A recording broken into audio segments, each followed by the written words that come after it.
हाय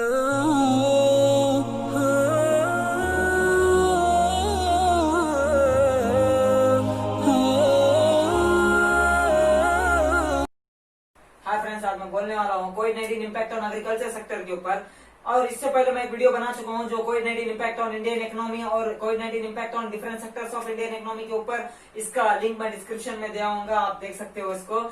और अब हम सीखने वाले हैं जो कोविड-19 इम्पैक्ट ऑन एग्रीकल्चर सेक्टर। इससे पहले हम शॉर्ट इन्फॉर्मेशन कोविड-19 के बारे में लेते हैं। तो जब कोविड-19 के बारे में हम देखते हैं तो कोविड-19 एक तरह का कोरोना वायरस है। एक बहुत बहुत डेंजरस वायरस है। ये बहुत सारे लोगों को इम्पैक्ट हो चुका है। जब आप स्टैटिस्टिकल डाटा देखते हो पूरी दुनिया का तो 74 लाख 70.4 लाख से भी ज्यादा लोगों को कोविड-19 इम्पैक्टेड हो चुका है। और साथ साथ 4,19,000 से भी ज्यादा लोग मौत भी पा चुके हैं। और आप आगे देखते हो तो इंडिया का स्टैटिस्टिकल डाटा तो 2,80,000 से भी ज्यादा लोग इससे इम्पैक्टेड हो चुके हैं और 8,100 से भी ज्यादा लोग इससे मौत भी पा चुके हैं। तो इतना डेंजरस वायरस को WHO ने क्लियरली डिक्लेयर किया है ये एक पेंडेमिक है और साथ साथ एक रेफ्रिजरेटरी डिसीज है। तो ये बहुत डेंजरस डिसीज है।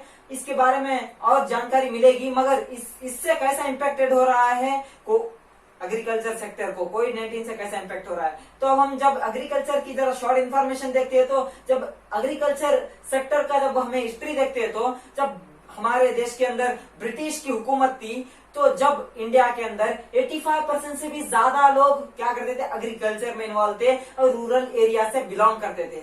जब आगे चल के जब आप ग्रीन रेवोल्यूशन की बात देखते हो तो इंडिया के अंदर 75% से भी ज्यादा लोग एग्रीकल्चर सेक्टर में इन्वॉल्व थे। और आगे चल के अब प्रेजेंट दौर के अंदर 53% से भी कम लोग एग्रीकल्चर सेक्टर से बिलोंग करते हैं, वहां पर वर्क करते हैं। तो ये एग्रीकल्चर सेक्टर की शॉर्ट इन्फॉर्मेशन थी। तो अब हम चलते हैं इसके अंदर क्या किया जाता है, टाइप्स ऑफ एग्रीकल्चर सेक्टर। तो हम सबसे पहले इसके अंदर एक देखना चाहते हैं जो फार्मिंग को आप सब जानते हो, व्यवसाय करना। ये हर एक एग्रीकल्चर और रूरल एरिया में बिलोंग करने वाला बहुत सारे इंसान एग्रीकल्चर में अडॉप्टेड हो चुके हैं। एग्रीकल्चर बहुत सारे लोग करते हैं। तो अब दूसरी बात हम देखते हैं तो जब हॉर्टिकल्चर माने आप गार्डन में काम करने वाले, गार्डन को बनाने वाले, इसे हॉर्टिकल्चर कहा जाता है। जब आप आगे देखते हो तो यहाँ पर फिशिंग भी करते हैं और फिशिंग के साथ साथ यहाँ पर डायरीज को भी ओपन करते हैं यहाँ के लोग। और साथ साथ यहाँ पर एनिमल हस्बेंडिंग जो पशुपालन भी करते हैं और यहाँ पर माइनिंग भी किया जाता है एग्रीकल्चर सेक्टर के अंदर।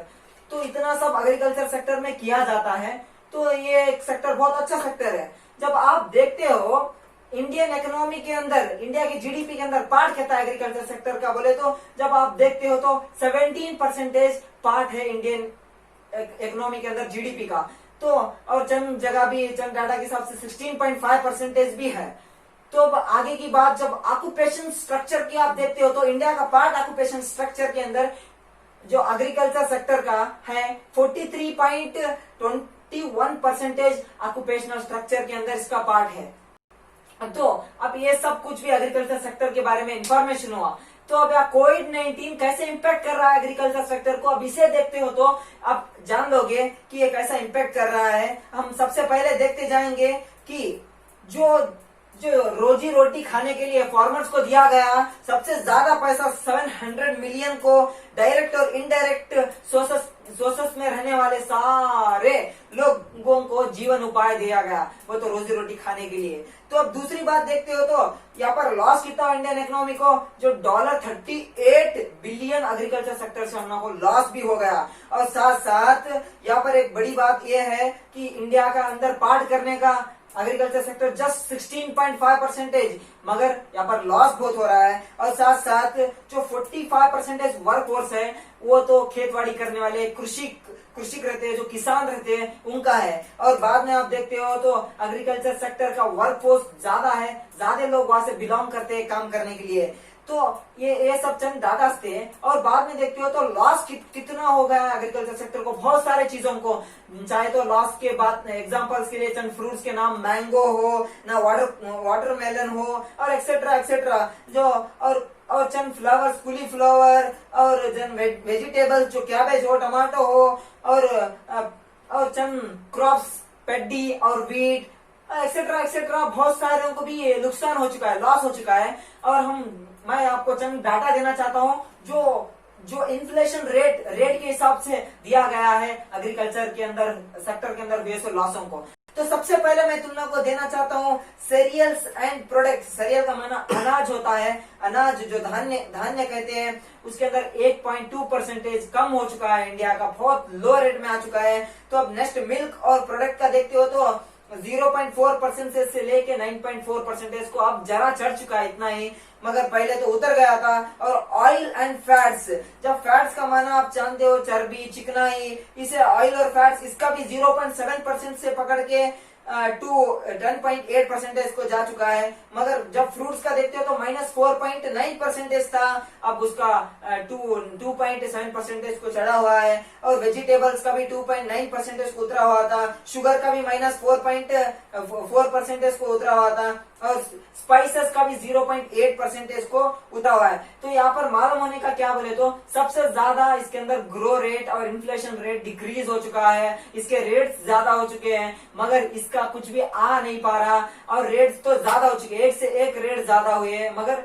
यहाँ पर क्या हो पा रहा है, बहुत ज्यादा लॉस हो रहा है एग्रीकल्चर सेक्टर को इंडिया के इकोनॉमी के हिसाब से, और यहाँ के कंज्यूमर्स को भी बहुत बड़ा इम्पैक्ट हो रहा है। मगर ये बार एक नवी खबर है, नवी बात क्या है कहे तो जो इंडिया के सेक्टर्स को, इंडियन इकोनॉमी को जो प्रॉफिट हुआ है वो एग्रीकल्चर सेक्टर से है, मगर हुआ है बहुत कम लेवल का profit comparison of other sector से। मगर एग्रीकल्चर सेक्टर का यहाँ पर बहुत बड़ा इम्पैक्ट हो चुका है एग्रीकल्चर सेक्टर को कोविड-19 से, इसमें कोई शक नहीं, इसके डाटा देखने के बाद यहाँ पर मालूम होता है। मगर मैं इसके साथ साथ इस वीडियो को कंप्लीट कर रहा हूँ और साथ साथ तो एक बात बताना चाहता हूँ, मेरा अगला वीडियो आने वाला है जो इम्पैक्ट ऑन बिजनेस के ऊपर। आप इस वीडियो को जरूर देखिए और इसको आप ज्यादा से ज्यादा इसके ऊपर फोकस रख के नेक्स्ट वीडियो को इंतजार कीजिए। मैं आपको बिजनेस में कैसा इम्पैक्ट कर रहा है कोविड-19 इसको बताने वाला हूँ डाटा के साथ और प्रूफों के साथ। इतना कहते हुए मेरे वीडियो को खत्म करता हूँ और मेरे वीडियो को सब्सक्राइब करना मत भूलिए और साथ साथ मेरे वीडियो को शेयर कीजिए, लाइक कीजिए, कमेंट कीजिए। Thank you.